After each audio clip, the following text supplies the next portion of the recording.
Hey travelers, today I'm diving into a super important topic. Flying without a real ID after the May 7th deadline. I know it sounds intense, but don't worry. I've got all the info you need to make your travels smooth and stress-free.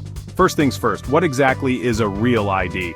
Well, Congress passed the Real ID Act back in 2005, following the 9/11 attacks. It sets a national standard for state-issued driver's licenses and ID cards. Essentially, these IDs require proof of your legal name, date of birth, social security number, legal residency, and 2 forms verifying your address. If your driver's license or ID card has a gold or black star, or a bear with a cutout star if you're in California, then you're already real ID compliant. So what if you don't have a real ID yet? No need to panic. Getting a real ID is pretty straightforward.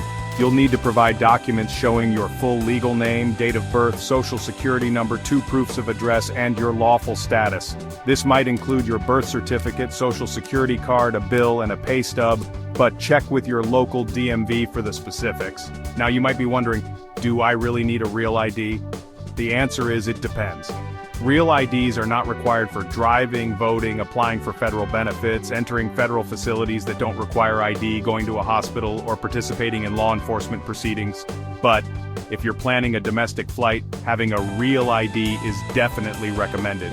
However, if you don't have a real ID by the deadline, you're not out of luck. The TSA accepts several forms of identification for boarding flights. You can use a passport, a state-issued enhanced driver's license, available in 4 states, a photo ID from a federally recognized tribal nation, or a veteran health identification card, among others. Even without a valid form of ID, you might still be able to fly by completing an identity verification process with a TSA officer.